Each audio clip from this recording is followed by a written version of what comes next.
दोस्तों इस क्लास में आपको डिक्टेशन दूंगा मैं 100 WPM पर एसएससी और DSSSB के लिए जो स्पेशल मैटर मैंने तैयार किए हैं उसकी आपको डिक्टेशन प्रोवाइड कर रहा हूं 100 WPM पर। Be ready for it.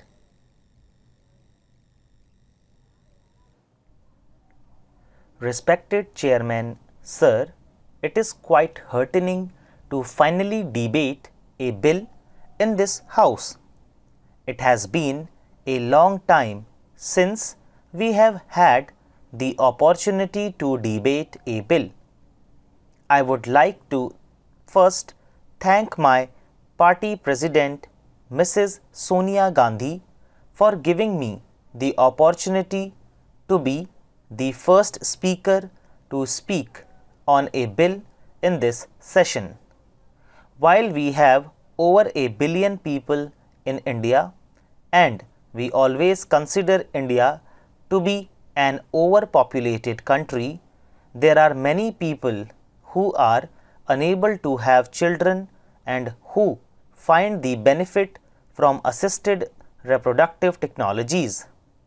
So, it is essential that this technology is available to all, it is regulated also, and it may be ensured that best medical practices are followed while this technology is made available to all. The Prime Minister has alluded to Ganesha when he was addressing a conference of doctors in 2014. The Prime Minister, when he spoke to the doctors, said that evidence of plastic surgery was there because Ganesha has an elephant head. The head was fitted to a human being. It is a different matter, but I have always wondered how an elephant head of that circumference can be fitted to a human. But this law which they have drafted is not inspired by the liberal Hindu epics.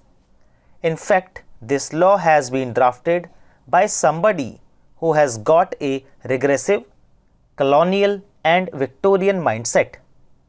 This law has not come from the Hindu liberal traditions. I will tell you why. This law excludes many people rather than it includes. When I have given you so many instances of unconventional births and unconventional unions in our Hindu epics, this law only allows married people to have access to this technology. It does not allow single men to have access to this technology. So, do not ever say that you are a government which is actually propagating Hindu values. The Hindu values are liberal values. You are, in fact, propagating a Victorian colonial value. This law does not take into account the new realities of India.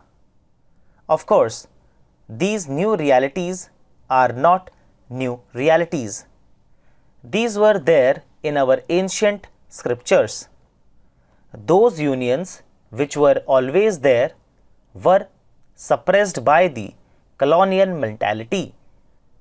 These unions must also be given access to this technology. This law is discriminatory. This law violates Article 14 of the Constitution. The liberty of procreation and choice of family life are an intrinsic aspect of the fundamental right to privacy. Every individual who is mentally and physically fit to be a parent and also financially fit must be able to avail these technologies, and you cannot discriminate people by the lifestyle choices they make and deny them access to this technology. This law again is patriarchal. That is again a hallmark of this government and the hallmark of all it says.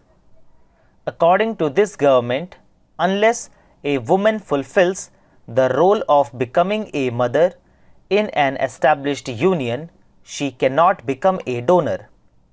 This is again shameful.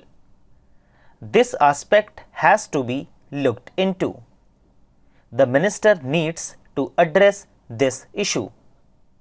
There is something which is very troubling in this law.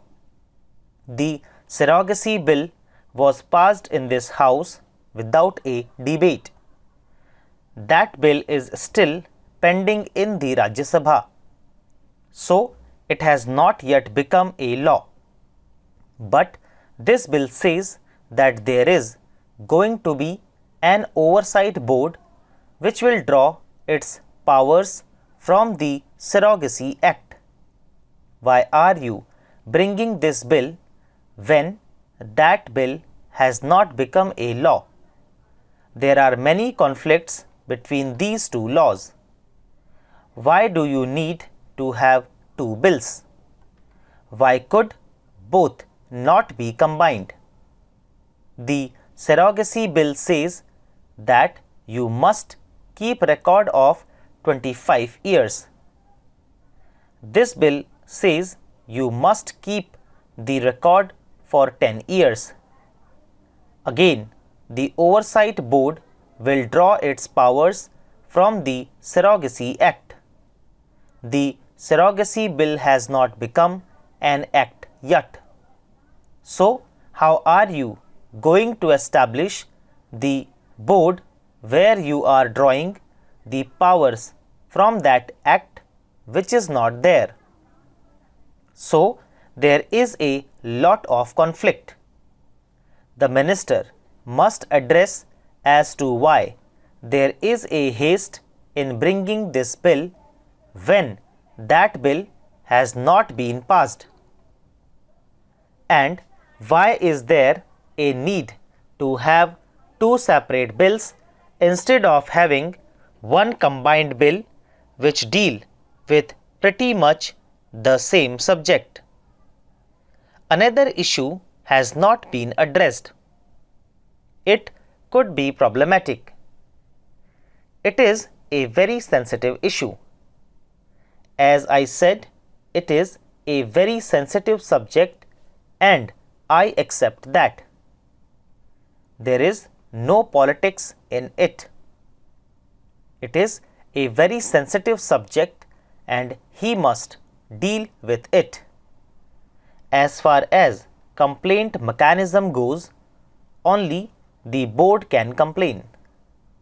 An individual cannot complain. So, you are really taking away the fundamental rights of a person from going to court. Only the board can go to court and not the individual. Again, this is very problematic. You cannot take away the fundamental right of a person to go to court. So, that is another lacuna which you must address. This technology must be available to everybody who wants to have children. It should be accessible to all. So, the government must definitely address this issue as well. As I said in the beginning, this is the government which always says that it draws inspiration from our Purans. But this government is not at all acting in the way in which I have been taught Hindutva by my grandmother. This government is a Victorian colonial government and it acts like that. Every act of this government is colonial.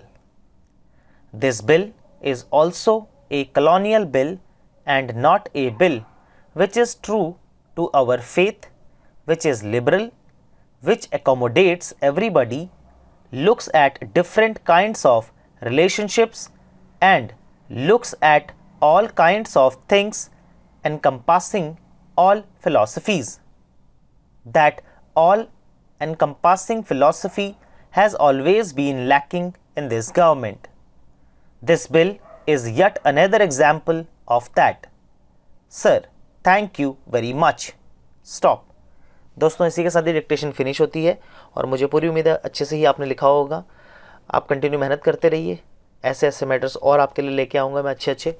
आप बस मेहनत कीजिए और selection लीजिए। आपसे मुलाकात करता हूँ अगली क्लास में अगली ट्रांसक्रिप्शन के साथ। तब तक के लिए बाय बाय, टेक केयर।